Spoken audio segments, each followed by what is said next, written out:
The finalists for Athlete of the Year make absolutely no sense, and here's why. A few days ago, World Athletics announced that Armand Duplantis, Noah Lyles, Jakob Ingerbrigsten, Eliud Kipchoge, and Soudiane El Bakkali are the finalists for the World Athletics Athlete of the Year, and honestly, this makes absolutely no sense. As you know, World Athletics tracks every single result from track and field, and with that, they have a ranking of every single athlete that competes in a track and field event.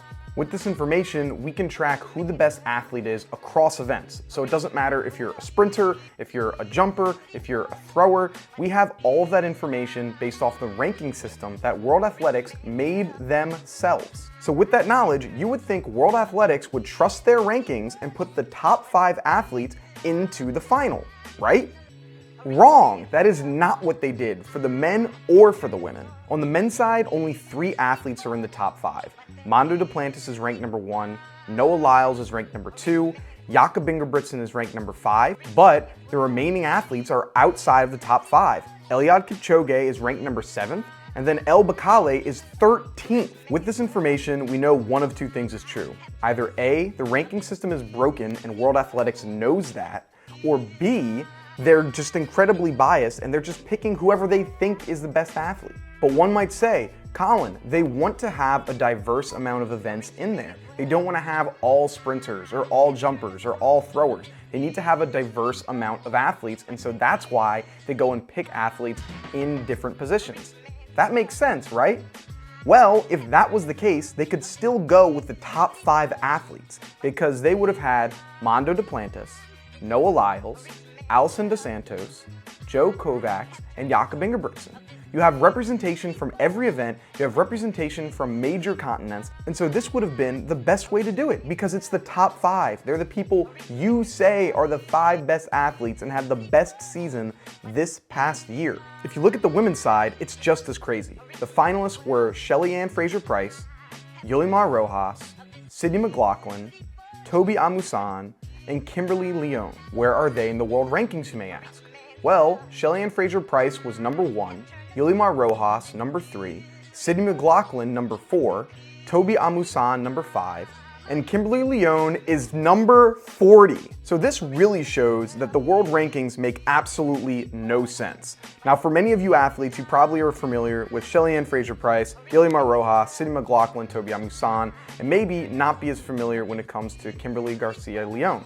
Well, Kimberly, she is a race walker, and she's the only athlete to do the double at the World Championships. She won 2 events in the race walking competition at World. She ran the 20K walk and the 35K. With this, I completely understand why you're picking Kimberly, because she's the only person to do the double, and so to leave her off the list would have been insane. But it also makes you wonder, if she is truly one of the top 5 athletes in the entire world, how the hell is she ranked 40th in world rankings? So this makes me think, how can we have any trust in a system where the people who created that system don't even believe in it to pick their finalists? They had to go all the way down to someone ranked 40th to make the finals for the World Athletics Athlete of the Year? That's absurd. It makes absolutely no sense. Now, if she was ranked, I don't know, 7th, 8th, 9th, that would have made a lot more sense and people would have been like, okay, I can get behind that. But when you go and see that she was ranked 40th, it makes you think, how do these world rankings add up? So now the question is, who should actually win this thing? For me, on the men's side, it's coming down to Noah Lyles and Armand Duplantis. They both had amazing seasons this year, and what I think is gonna come down to is who had the stiffer competition. Now, Armand Duplantis broke the world record and he had almost impeccable season. He only had 1 loss outdoors, but other than that, he had an amazing year, breaking the world record and setting the bar at a new height, literally. Noah Lyles breaks the American record and does it in stunning fashion. And so for me, I originally had thought that Armand Duplantis should win. One, I have bias. I'm a pole vaulter and I think that he had an amazing season. But on the other hand, Noah Lyles did it up against much stiffer competition. Like in the pole vault, there is nobody that can even come up against Armand Duplantis. He's raised the bar to a height that nobody has ever seen before and nobody's even caught up to. The next best jumper jumped 6 meters once. No, Armand Duplantis did that 8 different times, if not more this season. So he's at a level that nobody can touch him at, which it's like, should we punish you for the fact that you're so much better than everyone else? I don't think so. But if we take a look at the men's side on the 200, Noah Lyles was going up against stiffer competition. When you take a look at the world rankings for other athletes, he was going up against Arian Knighton, who dropped what was the second fastest time in American history at the time, or third fastest time in American history. Kenny Bednarek, who was insanely consistent. You had Fred Curley, who was in the mix, obviously a 100-meter champion, who also was taking part in the 200. And so there was just stiffer competition in the men's 200 that made it a lot more difficult. And so for a while, I was on the side of, I'm thinking it's Mondo, because world record, obviously a much bigger and more impressive of a feat. But then when I take a look at it, I'm thinking, no, I think Noah Lyles actually probably should have it. Like, the people he was going up against, the story that you can tell is much more impressive and much more interesting.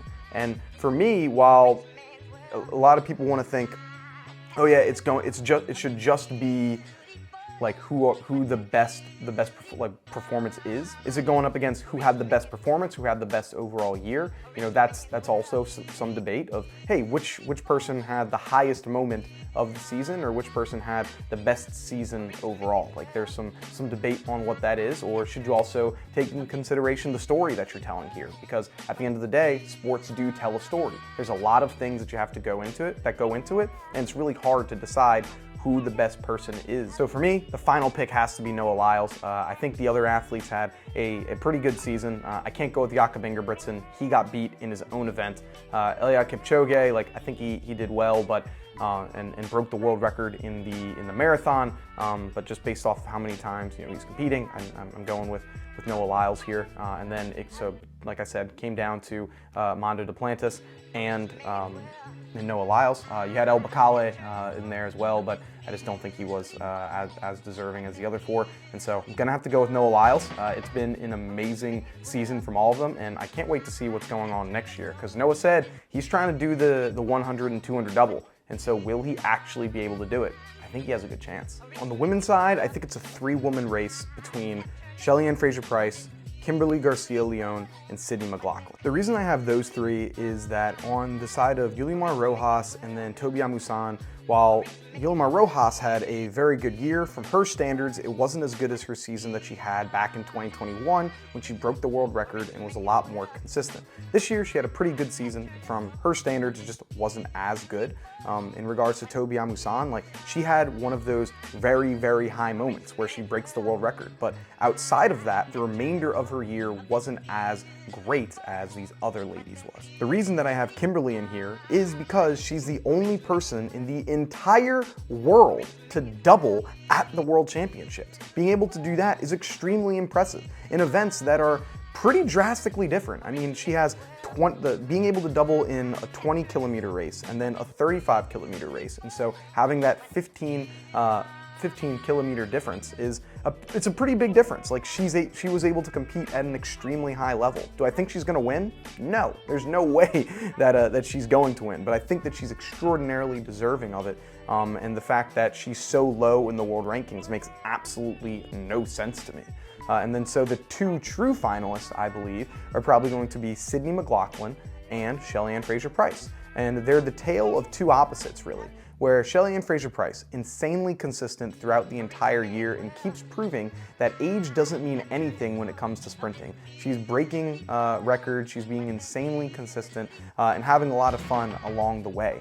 And so with Sydney McLaughlin, it's the exact opposite. She didn't compete as much, did break the world record, also a part of that 4x4 team that won. And so it's like, who do you have winning here? And for me, it's tough, but I'm going with Sydney McLaughlin for a few reasons. Like, one, the high that she reached is insane. Like, she would have been able to be on the medal stand in the open women's 400 in the race she had in the 400-meter hurdles. Like, she would have came in, I believe, 8th if she had been in that race, which just, or no, she would have been in the final. I think she actually would have came in like 3rd or something like that. So it's crazy to think that she would have been able to compete with these other women running a flat race while she's going over hurdles. And so just the high that she was at is significantly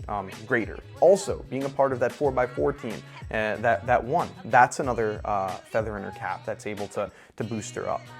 Because when you look at Shelly Ann, like, yeah, she won the 100, she won the Open, she should have. She dropped some incredible times this year, just like Sydney did. But she also did come in second place when it came to the women's 4x1. So it's a very tight race. It's a lot, I think that group is a lot tighter than on the men's side, despite Mondo and Noah also having a really tight race. And actually it's interesting because it's the national record holder versus the world record holder in both events. So it's actually a pretty similar type of discussion that they have. And so in my eyes, I'm going with Sydney McLaughlin, but if they said Shelly Ann-Fraser Pryce is the winner, I wouldn't be too upset with that. Track and field has a doping problem and it needs to figure its crap out now.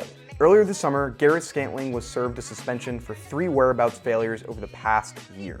Because of this, he wasn't able to compete at the World Championships, and we were waiting on a ruling up until now.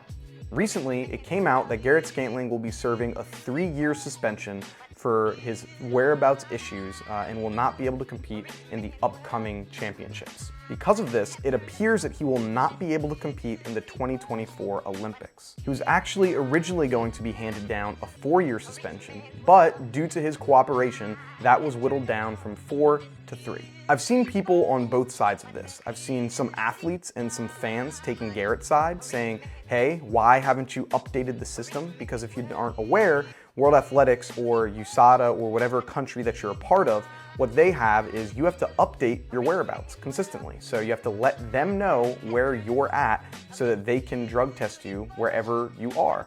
And this app or whatever this system is that you log your hours or log where you're at, they haven't updated that since 2016. And so Tara Davis actually mentioned like, hey, how is this fair when you're not actually updating where your app and your system so people can be tracked more easily? Which makes sense. Like you opt into all of these apps on your phone that say, hey, can we track your geolocation? Like, can we know where you're at? And so you would think that it would make sense that they just update that system so that you don't have to let people know where you are. You just have to be able to be, have your phone on and have your phone on you, and then these drug testers would be able to come at you whenever they need to because they know where you're geolocated. But that system doesn't exist currently. Personally, I don't think that's an excuse for having these 3 whereabouts issues because thousands of athletes are able to log this information correctly every single day. Like athletes are being tested almost every day across the world, and thousands of athletes are able to do it without an issue.